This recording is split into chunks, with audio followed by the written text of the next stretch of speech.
Hello dear students, welcome to school SP YouTube channel. আশা করি তোমরা সবাই ভালো আছো। তো আজকের ভিডিওটি হতে যাচ্ছে ষষ্ঠ শ্রেণীর শিক্ষার্থীদের জন্য যাদের আগামী 15ই জুলাই ইতিহাস ও সমাজ বিজ্ঞান পরীক্ষা। তো তোমরা জানো এর আগে আমি আমার আগের চ্যানেলে ইতিহাস সমাজ বিজ্ঞান নিয়ে একটি সাজেশন ভিডিও পাবলিশ করছিলাম, কিন্তু আনফরচুনেটলি আমার চ্যানেলটি চলে যায়। এটা নিয়ে আমি পরবর্তীতে কথা বলতেছি। তো এখন আমি তোমাদেরকে অনুরোধ করবো ভিডিওটি ভালোভাবে দেখো। এটি হচ্ছে পর্ব 2, এটি আরেকটি সাজেশন নিয়ে আমি আসছি এখানে। তোমরা না টেনে ভিডিওটি ধরে ধরে দেখবে, কারণ আমি প্রত্যেকটি অংশ ভালোভাবে বোঝাবো এখানে। আর আমি সবসময় বলি, তোমরা 10বার রিডিং পড়ো আর একবার বুঝে পড়ার সমান। ঠিক আছে? তো তোমরা যদি ভিডিওটি ভালোভাবে দেখো, ধরে ধরে একটার পর একটা যদি লাইন বাই লাইন বুঝতে পারো, তোমরা জিনিসগুলো মুখস্থ করার দরকার নাই। তোমরা পরীক্ষায় গিয়ে তোমাদের ব্রেনে অটোমেটিক্যালি সেট হয়ে যাবে, তোমরা পরীক্ষায় গিয়ে জাস্ট লিখে আসবা। কারণ আমরা পড়ালেখা করি কিসের জন্য? জ্ঞান অর্জন করার জন্য, পরীক্ষা দেওয়ার জন্য না।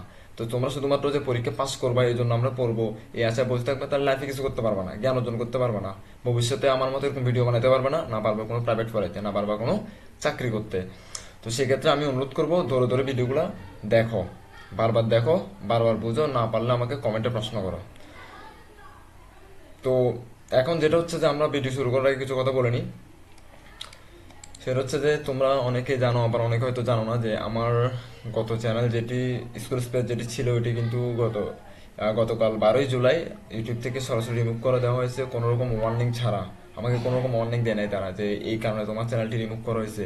তো আমি ইউটিউবে এই জন্য অ্যাপ্লাই করছি, আবার অ্যাপ্লাই করার পর ওরা আমাকে এখনো জানায় নাই, জানাবে বলছে। তো আমার মনে হয় না ইউটিউব চ্যানেলটি আবার ফেরত দিবে, কারণ ইউটিউব প্রায় সময় এমন করে, ভালো ভালো চ্যানেলগুলো যেগুলো আছে এগুলোকে ভায়োলেশন দিয়ে দেয়। কারণ তোমরা জানো আমার চ্যানেলটি হুট করে আসছে, কারণ আমি যে পরিমাণ কন্টেন্ট, যে ভালো কন্টেন্ট তৈরি করছি, যেরকম সাজেশন দিছি, তো স্টুডেন্টরা আমার চ্যানেলটি পছন্দ করছে, যার কারণে তাড়াতাড়ি সাবস্ক্রাইবার বাড়াতে ইউটিউব হয়তো এটাকে ডিটেক্ট করছে আর কি। তো যাই হোক, এটা তুলতে আমার অনেক কষ্ট হয়েছে, দিন রাত পরিশ্রম করে তোমাদের জন্য সাজেশন তৈরি করি, প্রশ্নোত্তর তৈরি করি, এগুলো আবার লিখি। অনেক পরিশ্রম করে ভিডিওগুলো তৈরি করতে হয়। তো আমি যেহেতু একটা অনেক বড় একটা ধাক্কা খাইছি, এই ধাক্কা থেকে উঠে আসার জন্য তোমাদের সাপোর্ট প্রয়োজন। তো আমি আশা করব তোমরা যতজন ভিডিওটি দেখতেছো এখন, ততজন অলরেডি সাবস্ক্রাইব করে ফেলছো আমার চ্যানেলটি। যদি সাবস্ক্রাইব না করে থাকো, অবশ্যই অবশ্যই আমার চ্যানেলটি একবার সাবস্ক্রাইব করে দাও। কারণ আমি যদি এখন উৎসাহ না পাই, পরবর্তী ভিডিও তৈরি করতে পারবো না। আমার এখন প্রচুর সাপোর্ট প্রয়োজন তোমাদের দিক থেকে। আমি আশা করবো ধরে ধরে আমার ভিডিও যদি এখন 1 লাখ মানুষ দেখে, 1 লাখ মানুষ যেন আমার চ্যানেলটি সাবস্ক্রাইব করে, আমি তাদেরকে অনুরোধ করবো। তো আর দেরি না করে চলো শুরু করি আমাদের ভিডিও। তো তোমাদের প্রথম প্রশ্ন হচ্ছে এখানে, সামাজিক পরিবর্তনের ধাপগুলো, ধারণাগুলো কি কি? তো আমাদের সামাজিক পরিবর্তন ঘটার জন্য কি কি ধারণা প্রয়োজন? তো আমাদের উত্তর হচ্ছে, যেখানে সামাজিক পরিবর্তন বলতে সমাজের বিভিন্ন স্তরে ঘটে যাওয়া পরিবর্তন বোঝায়। সামাজিক পরিবর্তনের প্রধান ধরনগুলি হলো: নাম্বার 1, প্রগতিশীল পরিবর্তন। তো প্রগতিশীল পরিবর্তন কি? এটি সমাজের উন্নতি বা অগ্রগতির দিকে ধাবিত পরিবর্তন। প্রগতিশীল পরিবর্তনের উদাহরণ হলো শিক্ষার প্রসার, প্রযুক্তির উন্নয়ন ও অর্থনৈতিক সমৃদ্ধি। প্রগতিশীল পরিবর্তন সমাজের নতুন ধারণা ও প্রযুক্তি ও সংস্কৃতি সংযোজন ঘটায়, যা মানুষের জীবনযাত্রার মান উন্নয়ন করে। তো প্রগতিশীল পরিবর্তন মানে হচ্ছে, এখানে কি বলতে চাচ্ছি, আমার শিক্ষার উন্নতি হবে, প্রযুক্তির উন্নতি হবে। তো পোলাপান যদি শিক্ষিত না হয় তাহলে তো উন্নতি হবে না, সামাজিক উন্নয়ন। তারপর প্রযুক্তিগত উন্নয়ন হতে হবে, সবাই কম্পিউটারের ব্যবহার জানতে হবে আস্তে আস্তে, যেহেতু ডিজিটাল প্রযুক্তি এখন এটাই। তারপর হচ্ছে তোমার প্রতিক্রিয়াশীল পরিবর্তন। এটি সমাজের পূর্বাবস্থায় ফিরে যাওয়ার চেষ্টা। মানে কেমন? প্রতিক্রিয়াশীল পরিবর্তনের উদাহরণ হলো অতীতের সংস্কৃতি বা ধর্মীয় রীতিনীতির পুনঃপ্রতিষ্ঠা। এই পরিবর্তন সমাজের নতুনত্বের বিরুদ্ধে প্রতিক্রিয়া হিসেবে দেখা দেয় এবং পূর্ববর্তী অবস্থায় ফিরে যেতে প্রয়াস করে। নাম্বার 3, ইতিবাচক পরিবর্তন। এটি সমাজের বিভিন্ন ক্ষেত্রে উন্নতি বা ভালো দিকের পরিবর্তন। ইতিবাচক পরিবর্তনের উদাহরণ হলো দারিদ্র হ্রাস। ইতিবাচক পরিবর্তন কি? একটা সমাজে অনেক, মনে করো অনেক দরিদ্র আছে, অনেক গরিব আছে, তো আস্তে আস্তে যদি দারিদ্রতা কমে যায়, আমরা যদি যারা ধনী আছে তারা যদি তাদেরকে সহযোগিতা করে, দারিদ্রতা কমে যাবে। এটা হচ্ছে ইতিবাচক পরিবর্তন, মানে ভালো পরিবর্তনকে আমরা ইতিবাচক পরিবর্তন বলি, তাই তো? তারপর তোমাদের আসতে সেখানে স্বাস্থ্যসেবার উন্নয়ন। তো প্রত্যেক প্রত্যেক এলাকায়, প্রত্যেক সমাজে অবশ্যই অবশ্যই স্বাস্থ্যসেবার উন্নতির প্রয়োজন আছে সামাজিক পরিবর্তনের জন্য। এবং শিক্ষা ব্যবস্থার মান উন্নয়ন, এটা তো অবশ্যই। ইতিবাচক পরিবর্তন সমাজে মানুষের জীবনযাত্রার মান উন্নয়ন করে এবং সামাজিক সমস্যা সমাধানে সহায়তা করে। ইতিবাচক মানে কি? ভালো ভালো যে উন্নয়ন যেগুলো আছে এগুলো সমাজ কিন্তু পরিবর্তন করতে কি করে? সহযোগিতা করে। নেতিবাচক পরিবর্তন মানুষ চাচ্ছে কি? আমরা পরে দেখি। নেতিবাচক মানে খারাপ। তো এটি সমাজের অবনতি বা খারাপ দিকের পরিবর্তন। মানে নেতিবাচক পরিবর্তন, উদাহরণ হলো অপরাধের বৃদ্ধি, সামাজিক অবিচার এবং পরিবেশ দূষণ। এগুলো তো বুঝতে পারতেছো। নেতিবাচক পরিবর্তন সমাজে অস্থিরতা, সামাজিক সমস্যা সৃষ্টি করে এবং মানুষের জীবনযাত্রার মান হ্রাস করে। সমাজে যখন হানাহানি বেড়ে যাবে, অপরাধ বেড়ে যাবে, তখন কি হবে, সমাজের বিভিন্ন রকম অসুবিধার সৃষ্টি হবে, সমাজের মানুষ শান্তিতে থাকতে পারবে না। এগুলো হচ্ছে নেতিবাচক পরিবর্তন। আমাদের উচিত এগুলো অ্যাভয়েড করে আমরা ইতিবাচকগুলো গ্রহণ করা। ঠিক আছে। নাম্বার 2, গ্রাম ও শহরের পার্থক্য কি কি? গ্রাম ও শহরের মধ্যে বিভিন্ন ধরনের পার্থক্য রয়েছে, যা তাদের অর্থনৈতিক, সামাজিক এবং সাংস্কৃতিক জীবনের বিভিন্ন দিক নির্দেশ করে। প্রধান পার্থক্য এগুলো হলো, মানে গ্রাম আর শহরের মধ্যে পার্থক্য। তো তোমরা তো এগুলো আসলে সিম্পল ব্যবসা, গ্রাম আর শহরের মধ্যে পার্থক্য তোমরা লিখতে পারবে না, অবশ্যই লিখতে পারবা, কিন্তু গুছিয়ে লিখতে পারবা না। সেক্ষেত্রে আমি এগুলো গোছানো, তোমরা এগুলো পড়বা, পড়ার পরে মুখস্থ করার একেবারে দরকার নাই, তোমরা জাস্ট মাথায় সেট করে নিবা। পরীক্ষার খাতায় যখন লিখতে, এই টাইপের প্রশ্ন যদি আসে তখন লিখতে যাবা, তখন দেখবে যে তোমাদের মাথা অটোমেটিক আসতেছে, এটা কিন্তু আমাদের মাথায় ছিল, এটা কিন্তু ভাই পড়াইছিল। ঠিক আছে। আকার ও জনসংখ্যা। গ্রামের আকার ছোট এবং জনসংখ্যা কম, শহরের আকার বড় এবং জনসংখ্যা বেশি। গ্রামে সাধারণত কম জনসংখ্যার ঘনত্ব থাকে এবং সামাজিক সম্পর্কগুলি আরও ঘনিষ্ঠ হয়। শহরের জনসংখ্যা ঘনত্ব বেশি হয় এবং মানুষজন অধিকাংশ সময় ব্যস্ত থাকায় সামাজিক সম্পর্কগুলো অপেক্ষাকৃত কম ঘনিষ্ঠ হয়। এগুলো একবার সিম্পল কথাবার্তা, এগুলো আশা করি তোমরা বুঝতেছো। অর্থনীতি মানে কি, টাকা পয়সার ব্যবসা নিয়ে কথা বলবে, আরো বিভিন্ন কথা নিয়ে কথা বলবে। গ্রামে কৃষি প্রধান অর্থনৈতিক কার্যক্রম, মানে গ্রামে বেশিরভাগ কৃষক থাকে এবং গ্রামে কৃষি যত ফসল উৎপাদন হয় সব গ্রামে হয়। এগুলো কি কি শহরে গিয়ে ওগুলো আবার ম্যানুফ্যাকচার হয়। ঠিক আছে।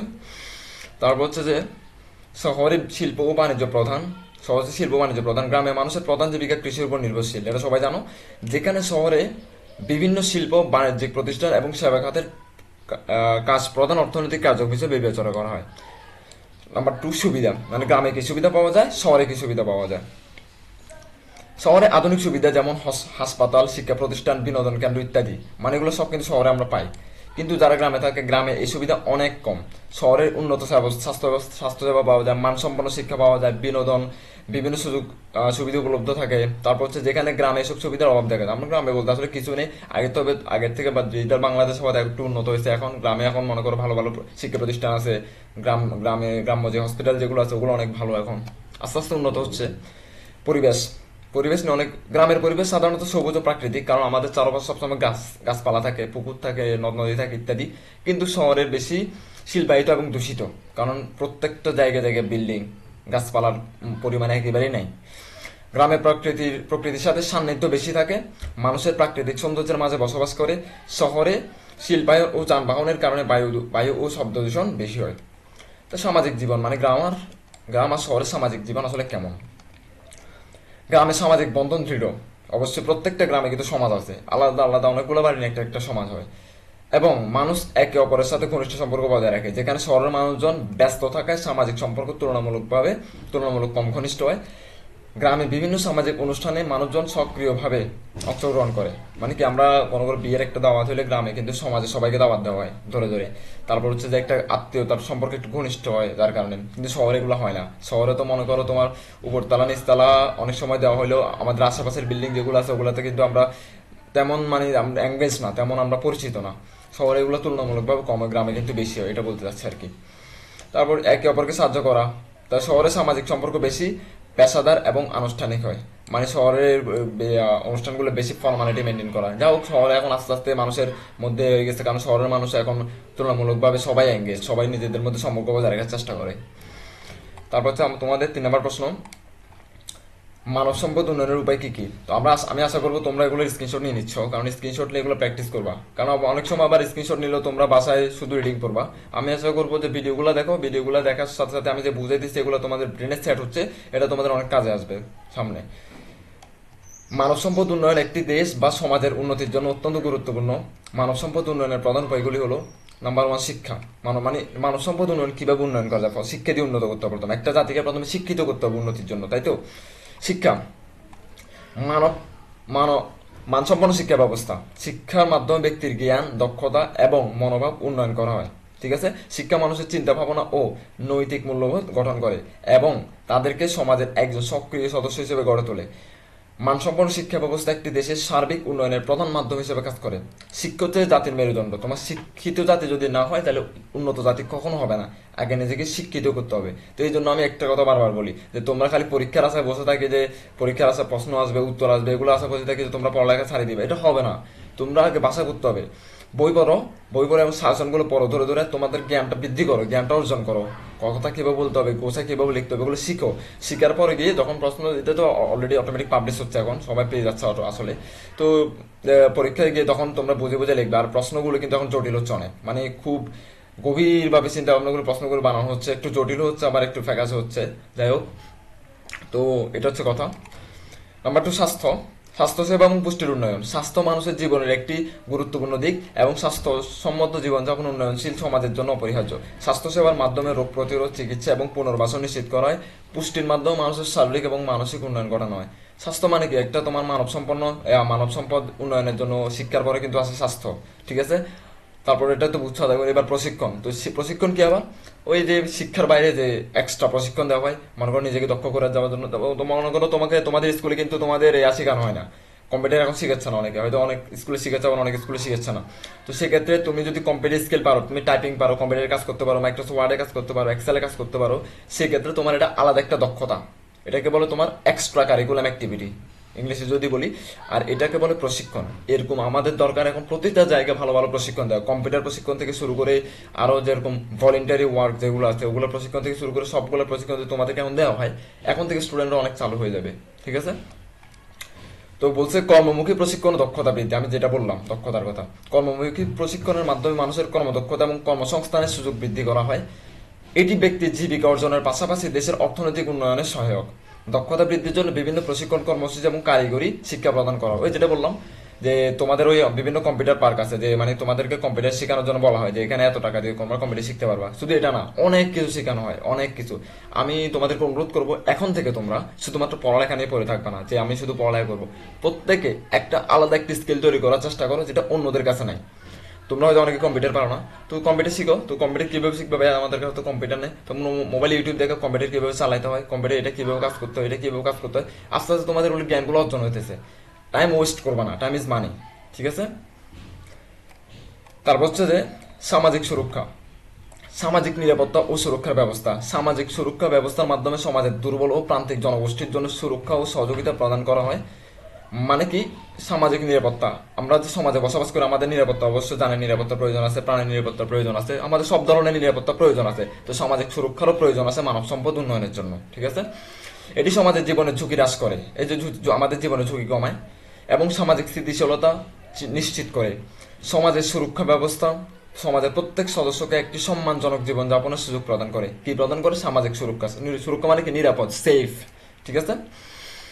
অর্থনৈতিক উন্নয়ন, কর্মসংস্থান ও অর্থনৈতিক সুযোগ সৃষ্টি। কর্মসংস্থান মানে কি? প্রত্যেকটা মানে একটা ব্যবসা প্রতিষ্ঠান তৈরি করলাম আমি, ওইটাতে আমি যদি একটা ব্যবসা প্রতিষ্ঠান তৈরি করি, ওটাতে কি তৈরি হবে? আমি যদি একটা ব্যবসা প্রতিষ্ঠান তৈরি করি, সেখানে কিন্তু আমার লোক লাগবে, লোক ছাড়া কিন্তু হবে না। তো আমি বড় একটা প্রতিষ্ঠান তৈরি করলাম, সেখানে আমার দরকার হলো মনে করো 10 জন লোক। তো 10 জন লোককে আমি যখন চাকরি দিব, 10 জনের আলাদা আলাদা পরিবার চলবে, কারণ 10 জনকে আমি মাস শেষে বেতন দিব। তো বেতন দিলে সবাই কিন্তু আলাদা করে পরিবার চালাবে, তার মানে 10 জনের পরিবারের ব্যবস্থা মানে আমি নিয়ে নিয়েছি ধরতে গেলে, ঠিক আছে? 10 জনকে আমি মানে 10 জনের আমার এই ব্যবসা প্রতিষ্ঠানের কারণে নতুন 10 জনের কর্মসংস্থান সৃষ্টি হয়েছে, এটাকে বলে কর্মসংস্থান। আশা করি বুঝতে পারতেছো। তারপর কোথায় ছিলাম? অর্থনৈতিক উন্নয়নের মাধ্যমে মানুষের জীবনযাত্রার মান উন্নয়ন করা হয়। কর্মসংস্থানের সুযোগ বৃদ্ধির মাধ্যমে বেকারত্ব হ্রাস করা হয়। এই লাইনটা দেখো, এই যে মনে করো 10 জন, তোমার মনে করো 10 জন মানুষ কাজ পাইতেছে না অনেকদিন যাবত, ঘুরতেছে ঘুরতেছে ঘুরতেছে। তো আমি একটা ব্যবসা প্রতিষ্ঠান করলাম, আমি ওই 10 জনকে চাকরি দিলাম। তো ওরা কিন্তু আগে বেকার ছিল, আমার প্রতিষ্ঠানটা খোলার পরে ওদেরকে আমি চাকরি দেওয়াতে ওদের পরিবার চলতেছে, মাস শেষে বেতন পাইতেছে, ওরা আর বেকার নাই। এটা বলতেছে মানে কর্মসংস্থান যত সৃষ্টি হবে তোমার বেকারত্ব তত হ্রাস পাবে। এবং মানুষের আয় বৃদ্ধি করা।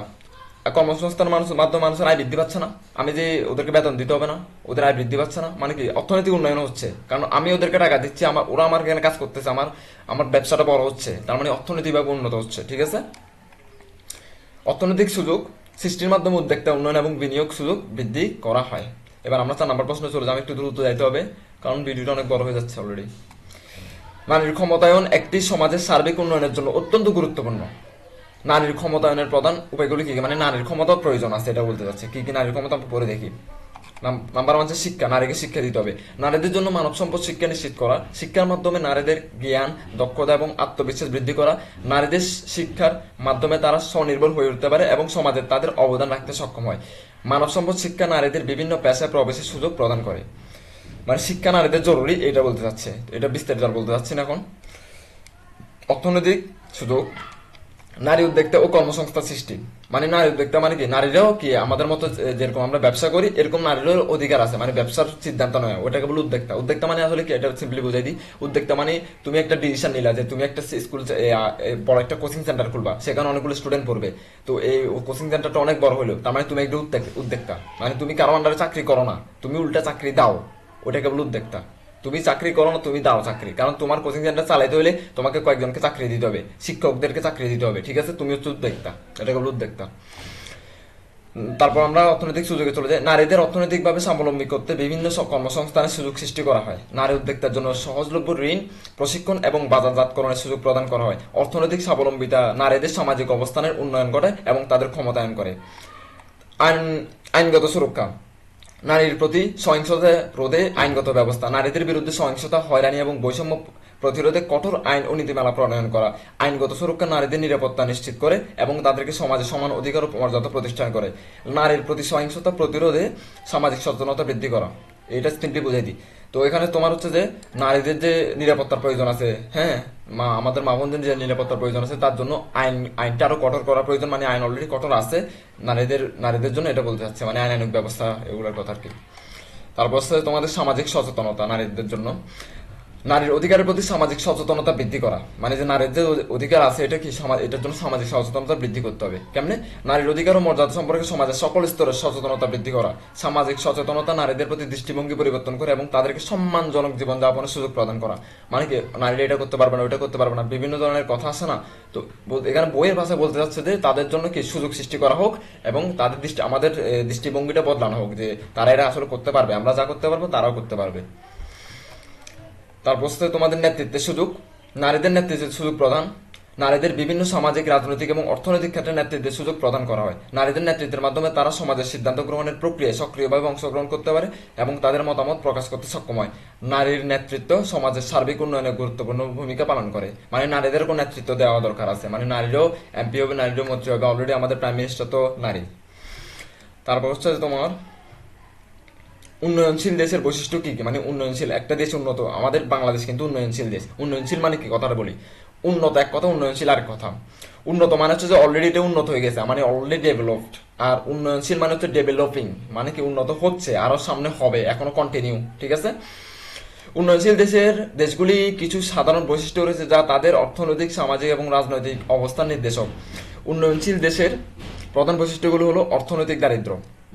উন্নয়নশীল দেশগুলিতে সাধারণত উচ্চ দারিদ্র হার দেখা যায়, মানে দারিদ্র হারও বেশি থাকে, ঠিক আছে? বেশিরভাগ মানুষ নিম্ন আয়ের অধিকারী, আমার বিশেষ করে বাংলাদেশ নিম্ন আয়ের অধিকারী বেশি না আমাদের, মানে মানুষের আয় কম কিন্তু অনেকটা, এবং তাদের জীবনযাত্রার মান নিম্নমানের। দারিদ্র সমাজের বিভিন্ন স্তরে বিরাজমান এবং এটি স্বাস্থ্য, শিক্ষা, বাসস্থান এবং বিভিন্ন মৌলিক চাহিদা পূরণে বাধা সৃষ্টি করে। অর্থনৈতিক উন্নয়নের জন্য কর্মসংস্থান ও আয়ের সুযোগ বৃদ্ধি করা, ঠিক আছে? শিক্ষার অভাব, উন্নয়নশীল দেশগুলোতে শিক্ষার হার ও মান সাধারণত নিম্নমানের। উন্নয়নশীল দেশ বলতে আসলে বলতে চাচ্ছি কি, মানে উন্নত হচ্ছে, এখন উন্নত হয় নাই পুরোপুরি। তো তার মানে হচ্ছে উন্নয়নশীল যেগুলো দেশ আছে ওগুলোতে শিক্ষার মান কম থাকে নাকি। তো এটা আমাদের উচিত কি, তাহলে শিক্ষার মানটা দিন দিন বাড়িয়ে এটাকে উন্নত দেশ করা, ঠিক আছে? এটা বলতে চাচ্ছে, এটা আমি পড়তেছি না। তো স্বাস্থ্য সমস্যা, উন্নয়নশীল দেশগুলোতে স্বাস্থ্যসেবার অভাব এবং পুষ্টির সমস্যা বিদ্যমান। উন্নত স্বাস্থ্যসেবা ও পুষ্টির অভাবে মানুষের শারীরিক ও মানসিক স্বাস্থ্যের অবনতি ঘটে। স্বাস্থ্যসেবার উন্নয়নের জন্য পর্যাপ্ত হাসপাতাল, ক্লিনিক, প্রশিক্ষণ, চিকিৎসা, ব্লা ব্লা ব্লা, অনেক কিছু আছে এখানে। তো বলতে যাচ্ছে যে উন্নত দেশ যেগুলো আছে এগুলোতে তোমার কি উন্নয়নশীল দেশ যেগুলো আছে, যেগুলো স্বাস্থ্যসেবার মান অনেক দুর্বল, দিন দিন উন্নত করতে করতে, উন্নয়নশীল দেশে মানে এগুলার ডেভেলপ করতে করতে এটাকে সম্পূর্ণরূপে উন্নয়নশীল দেশে একটা রূপান্তর করতে হবে, এটা বলতে যাচ্ছে। অধিক জনসংখ্যা বৃদ্ধি, নাম্বার 4, মানে অধিক জনসংখ্যা বৃদ্ধি কি, উন্নয়নশীল দেশ যেগুলো আছে তোমার ওগুলোতে জনসংখ্যা বৃদ্ধি, বিশেষ করে বাংলাদেশ, আসলে মূলত এখানে বাংলাদেশ নিয়ে কথা বলা হচ্ছে আসলে।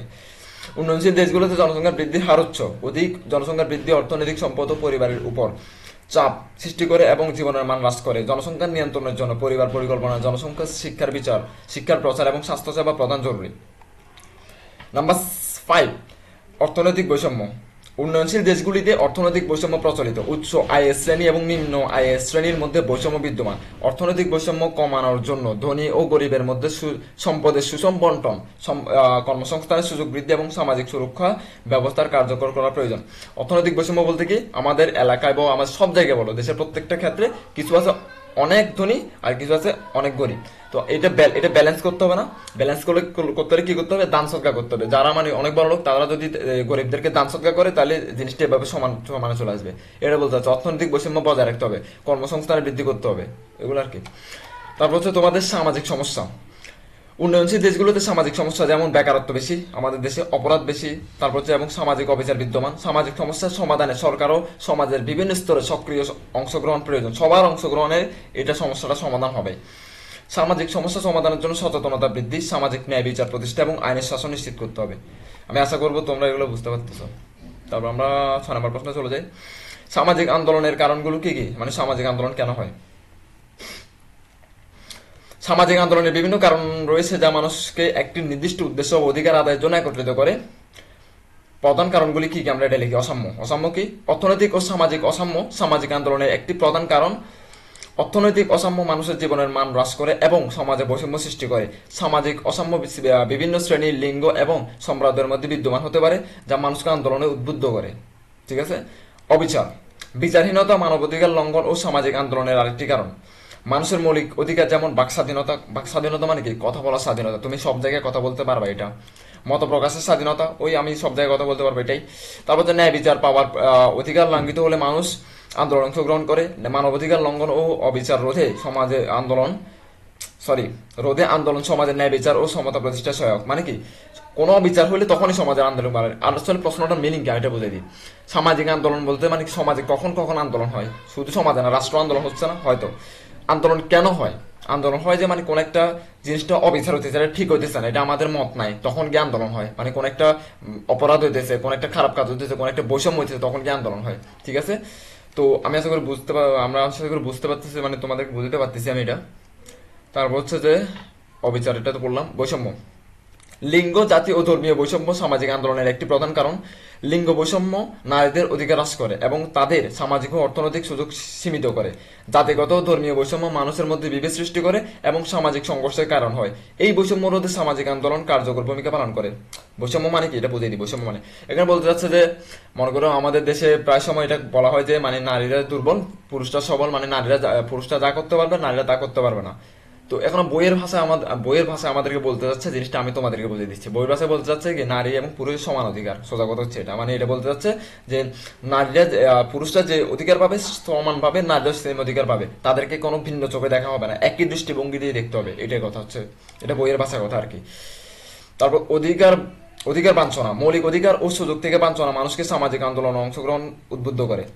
আমি পুরোটা পড়তেছি না, আমি জিনিসটা বুঝে দিই। অধিকার বাঞ্ছনা মানে কি, কেউ একজন এটা পাওয়ার যোগ্য, মানে তার অধিকার আছে কিন্তু তাকে বঞ্চিত করা হচ্ছে। বুঝতে পারতেছি আমি, তোমার এটা পাওয়ার অধিকার আছে, তোমাকে এটা দেওয়া হচ্ছে না, তখন কি আন্দোলন শুরু হয়, মানে এটা। পরিবেশগত সমস্যা, পরিবেশ দূষণ, বন ধ্বংস, প্রাকৃতিক সম্পদের অযোজিত ব্যবহার পরিবেশগত আন্দোলনের কারণ। মানে কি, পরিবেশগত আন্দোলন কখন হচ্ছে? যখন মানে কি বিভিন্ন রকমের রাস্তাঘাট ভেঙে যাচ্ছে, তোমার মনে করো সমাজে বিভিন্ন রকমের দূষণ হচ্ছে, অনেক কিছু হচ্ছে, তখন গিয়ে সামাজিক আন্দোলনগুলো হয়। কেন? এগুলো সমস্যা সমাধান করার জন্য। রাজনৈতিক পরিবর্তন এবং সরকারের নীতির বিরুদ্ধে অসন্তুষ্ট মানুষকে আন্দোলন অংশগ্রহণ করতে উদ্বুদ্ধ করে। রাজনৈতিক আন্দোলন মানুষের মত প্রকাশের স্বাধীনতা, ন্যায় বিচার এবং গণতান্ত্রিক প্রক্রিয়া অংশগ্রহণের অধিকার সুরক্ষিত করে। মানে কি, রাজনীতি নিয়ে আমাদের যদি রাজনীতি নিয়ে কোনো সমস্যা হয়েছে, তখন গিয়ে মানুষজন আন্দোলন করে, এটা বলতে চাচ্ছে। শিক্ষার নাম্বার 7 হচ্ছে প্রশ্ন কি, শিক্ষার গুরুত্ব কি? শিক্ষা একটি সমাজের সার্বিক উন্নয়নের প্রধান মাধ্যম। শিক্ষার গুরুত্ব অনেক এবং এটি সমাজের বিভিন্ন ক্ষেত্রে ভূমিকা পালন করে। শিক্ষার গুরুত্ব আসলে বলে শেষ করা যাবে না, শিক্ষা এতটা গুরুত্বপূর্ণ, প্রত্যেকটা যদি শিক্ষিত অনেক জরুরি, অনেক। প্রথম হচ্ছে জ্ঞান অর্জন করা। শিক্ষার মাধ্যমে মানুষের জ্ঞান অর্জন করে, তাদের বুদ্ধি ও মননের বিকাশ ঘটায়। শিক্ষা মানুষকে তথ্য ও জ্ঞান সরবরাহ করে, যা তাদের চিন্তা শক্তি বৃদ্ধি করে এবং নতুন ধারণা সৃজনশীলতা বিকাশ ঘটায়। জ্ঞান অর্জন মানুষের ব্যক্তিগত সামাজিক জীবনে গুরুত্বপূর্ণ ভূমিকা পালন করে। এটা তো বুঝতে পারছো জ্ঞান অর্জন মানে কি। একটু আগে আমি কিন্তু ভিডিও শুরুতে বলছি জ্ঞান অর্জন করা খুব ইম্পর্টেন্ট জিনিস। জ্ঞান অর্জন করা, তোমরা এখন আসলে ছোট, তো তোমরা বুঝতে পারতেছো না যে জ্ঞান অর্জন করা কতটা জরুরি।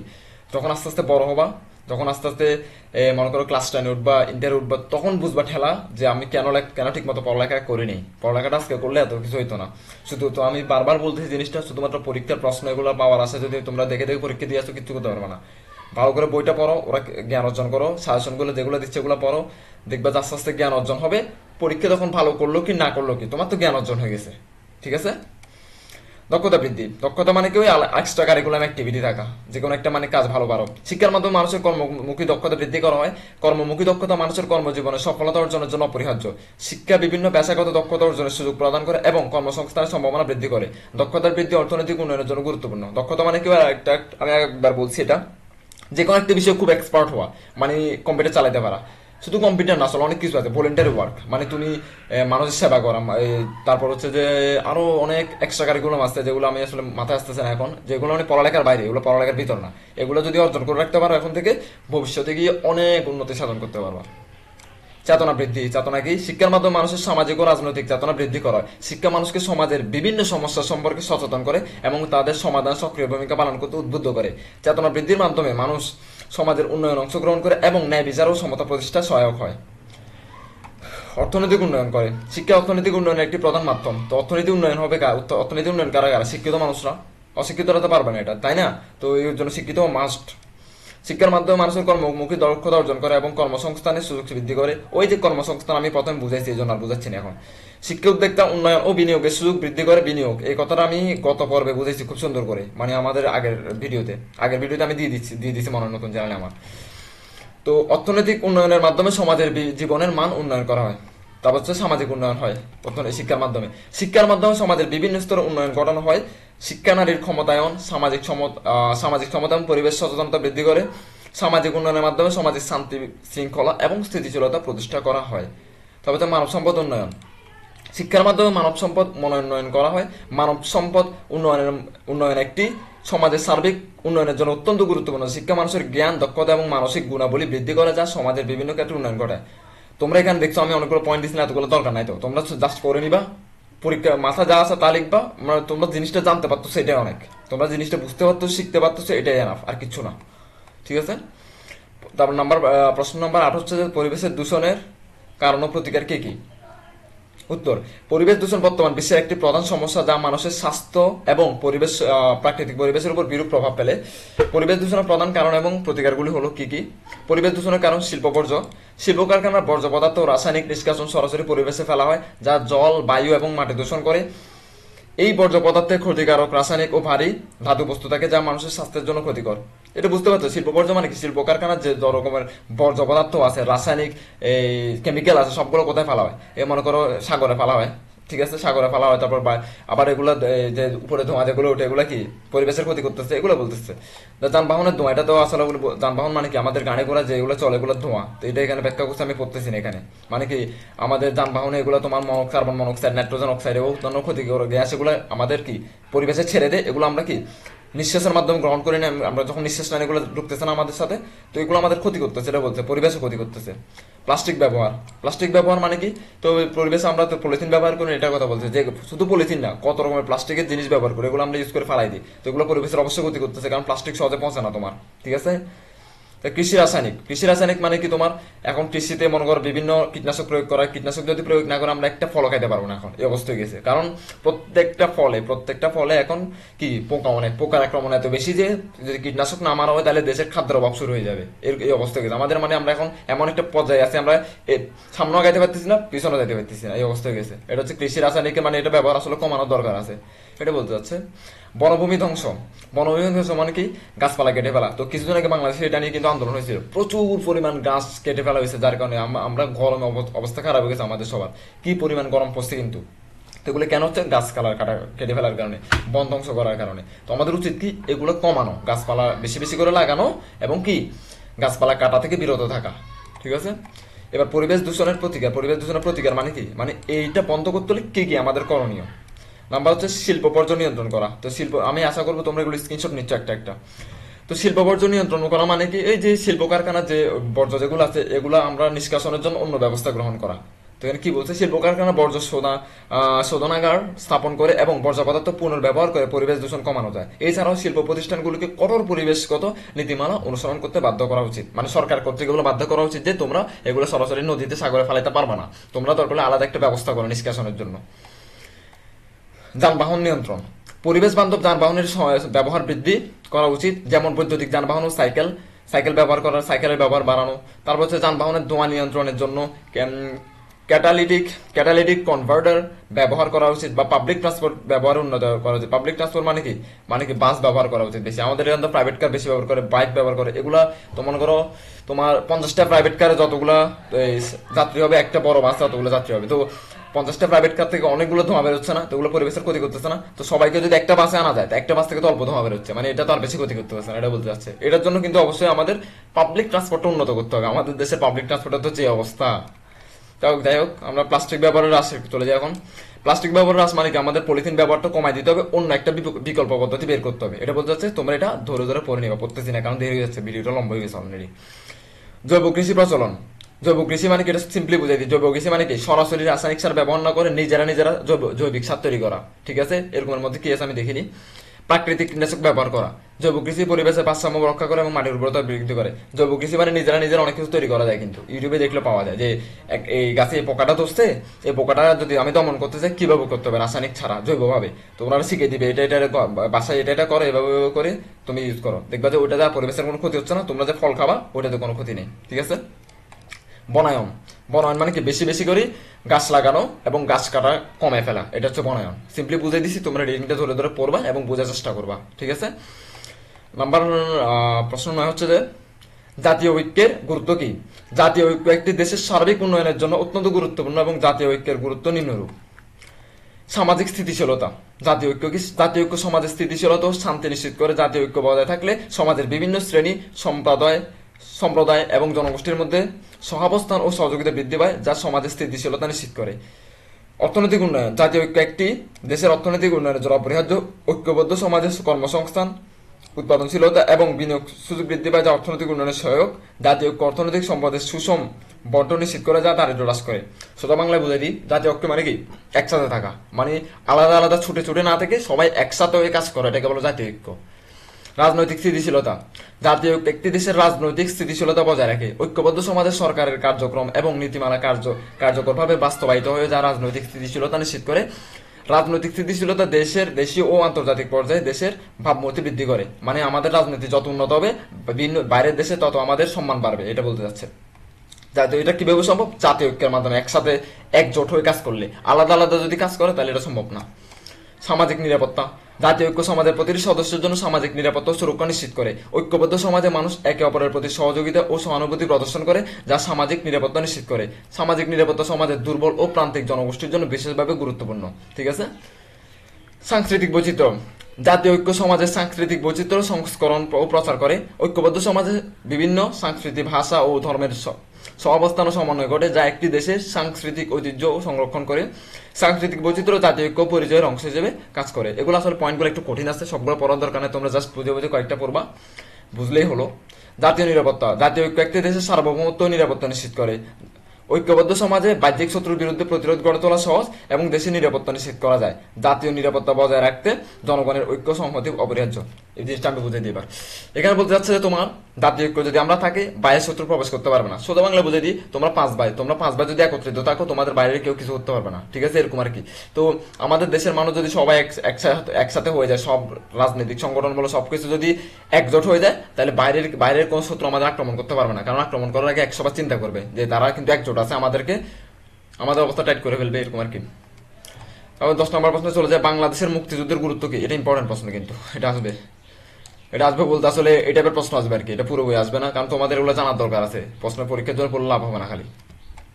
বাংলাদেশের মুক্তিযুদ্ধ 1971 সালে সংগঠিত হয়েছিল এবং এটি বাংলাদেশের স্বাধীনতার জন্য এক গুরুত্বপূর্ণ অধ্যায়। মুক্তিযুদ্ধের গুরুত্ব নিম্নরূপ। নাম্বার 1, মুক্তিযুদ্ধ কেন করছিলাম আমরা? স্বাধীনতা অর্জনের জন্য। মুক্তিযুদ্ধের মাধ্যমে বাংলাদেশ পাকিস্তানের শাসন থেকে মুক্তি হয় এবং স্বাধীন ও সার্বভৌমত্ব রাষ্ট্র হিসেবে প্রতিষ্ঠিত হয়। এই স্বাধীনতা অর্জন বাংলাদেশের জনগণের জন্য গর্বের বিষয় এবং তাদের আত্মপরিচয় ও মর্যাদা প্রতিষ্ঠিত করে। নাম্বার 2, জাতীয় ঐক্য। জাতীয় ঐক্য মানে এতক্ষণ বুঝেছি যে ওইটা মুক্তিযুদ্ধ জাতীয় ঐক্যের একটি মূর্ত প্রতীক। মুক্তিযুদ্ধের সময় বাংলাদেশের মানুষ একত্রিত হয়ে স্বাধীনতার জন্য লড়াই করছে, দেখছো? ওই একত্রিত যে লড়াই করছে, এই জন্য আমরা স্বাধীনতা জিততে পারছি। ঠিক আছে, যা জাতীয় ঐক্য সংহতির প্রমাণ বহন করে। এই ঐক্য বাংলাদেশের ভবিষ্যতের উন্নয়নের জন্য একটি শক্তিশালী ভিত্তি হিসেবে কাজ করে। সাংস্কৃতিক মূল্যবোধ। মুক্তিযুদ্ধ বাংলাদেশের সংস্কৃতি, ভাষা এবং ঐতিহ্যের গুরুত্ব তুলে ধরে। মুক্তিযুদ্ধ সময়ে বাংলাদেশের জনগণ তাদের ভাষা ও সংস্কৃতির জন্য লড়াই করেছিল, যা তাদের সাংস্কৃতিক মূল্যবোধের প্রমাণ। এই সাংস্কৃতিক মূল্যবোধ বাংলাদেশের জাতীয় পরিচয় ও গৌরবের অংশ। অনেকগুলো আছে পয়েন্ট। আচ্ছা, নাম্বার হচ্ছে মানবাধিকার। মুক্তিযুদ্ধ মানবাধিকার ও স্বাধীনতার একটি উদাহরণ। মুক্তিযুদ্ধের সময় বাংলাদেশের জনগণ তাদের মৌলিক অধিকার ও স্বাধীনতার জন্য লড়াই করেছিল, যা মানবাধিকার প্রতিষ্ঠার একটি মূর্ত প্রতীক। এই মানবাধিকার ও স্বাধীনতা বাংলাদেশের সংবিধান ও আইন দ্বারা স্বীকৃত। আন্তর্জাতিক স্বীকৃতি। মুক্তিযুদ্ধ আন্তর্জাতিক সম্প্রদায়ের দৃষ্টি আকর্ষণ করেছিল এবং বিশ্বের বিভিন্ন দেশ ও সংগঠন বাংলাদেশ স্বাধীনতাকে স্বীকৃতি প্রদান করেছিল। এটা মানে কি, আমরা যে যখন স্বাধীনতা অর্জন করছিলাম তখন আন্তর্জাতিকভাবে মানে পৃথিবীর বিভিন্ন দেশ কিন্তু আমাদেরকে স্বাধীন রাষ্ট্র হিসেবে ঘোষণা করছে। হ্যাঁ, এটা আমাদের জন্য একটা অর্জন ছিল। এটাই আন্তর্জাতিক স্বীকৃতি, মানে এটা আন্তর্জাতিক মানে কি ইন্টারন্যাশনাল। অর্থনৈতিক উন্নয়ন। মুক্তিযুদ্ধের পর বাংলাদেশের অর্থনৈতিক উন্নয়নের অনেক উন্নয়ন ঘটে। বঙ্গবন্ধু শেখ মুজিবুর রহমান কিন্তু অনেক অবদান ছিল মুক্তিযুদ্ধের পরে যে অর্থনৈতিক উন্নয়ন ঘটানোর জন্য। তো এগুলো আর কি, এটা পড়ে নিবা, কারণ অনেক দেরি হয়েছে অলরেডি। তো আমি এখানে তোমাদের জন্য কিছু রাখছি, নৈবিত্তিক প্রশ্ন রাখছি। তোমরা এগুলো স্ক্রিনশট নিয়ে নাও একটা একটা। তোমরা কি করবা, এগুলোর উত্তর এক থেকে আমি মনে হয় 10টা রাখছি মেবি। তো তোমরা কি করবে, এগুলোর উত্তর কমেন্টে লিখে দিবা। আমি আশা করবো তোমরা ভিডিওটা 4-5 বার দেখবা, দরকার হলে দেখে ভালো করে বুঝে। তোমরা এটা দেখলে আসলে বই পড়া লাগবে না, এগুলো দেখে তোমরা উত্তরগুলা মার্কিং করে কমেন্টে বলে দিবা। আমি আগামী 24 ঘন্টা পরে, মানে হচ্ছে যে আমি যদি ভিডিওটা এখন পাবলিশ করি 24 ঘন্টা পরে আমি উত্তরটা কমেন্টে পিন করে দিয়ে দিব। তোমরা ওখান থেকে উত্তরগুলো দেখে নিবা, নিজেদেরকে মার্কিং করে নিবা। মানে তোমরা আসলে পড়তে প্রশ্ন নাকি পড়ো না, এটা তোমরা নিজেরাই বুঝে যাবা। মানে কি তোমরা কি আসলে পারবা নাকি পারবা না। একটা একটা স্ক্রিনশট নাও, 1-2 স্ক্রিনশট নিয়ে নাও, 3 নাম্বার স্ক্রিনশট নাও, তারপর হচ্ছে 4 number, 5 number, 6 number, 7 number, 8 number, 9 number, 10 number. আমি আশা করবো তোমরা অলরেডি স্ক্রিনশট নিয়ে নিয়েছো সবগুলো। তো বাসা ভালো করে প্র্যাকটিস করে পড়ো। তো আমি আবার একটা কথা স্মরণ করে দিই যে আমার চ্যানেলটি যেহেতু চলে গেছে, আমি আশা করবো তোমরা এতটুকু পর্যন্ত ভিডিওগুলো যারা দেখছো অবশ্যই প্রত্যেকে ধরে ধরে আমার চ্যানেলটি সাবস্ক্রাইব করবে। কেউ সাবস্ক্রাইব না করে চ্যানেলটি যাবে না। তো যদি তোমাদের এখানে যদি 50,000 স্টুডেন্ট যদি ভিডিওটা দেখে দেখো, আমি আশা করবো 50,000 প্রত্যেকে একটা সাবস্ক্রাইবটা করে যাবা। অনেক কষ্ট করে তোমাদের জন্য ভিডিওগুলো বানাই, সাজেশন দিয়ে যায়, কারণ তোমাদের পরীক্ষা কিন্তু অনেকগুলো বাকি, এখন আগামী মাস পর্যন্ত পরীক্ষা হবে। তো আমার উৎসাহ দরকার আছে যে আমি ভিডিওগুলো বানাবো। যে আমার যদি সাপোর্ট না পাই, আমি এত কষ্ট করে তো লাভ নাই, কারণ আমি এগুলো দিন রাত পরিশ্রম করে এগুলো তৈরি করতে হচ্ছে। তো আমি আশা করবো প্রত্যেকে আমার চ্যানেলটা অলরেডি সাবস্ক্রাইব করে ফেলছো, আর যারা সাবস্ক্রাইব করছো তাদেরকে অসংখ্য অসংখ্য অসংখ্য ধন্যবাদ। তো ভালো থাকবা, তোমাদের সাথে দেখা হবে আমার পরবর্তী কোনো ভিডিওতে সাজেশন বা প্রশ্ন উত্তর নিয়ে। ধন্যবাদ সবাইকে।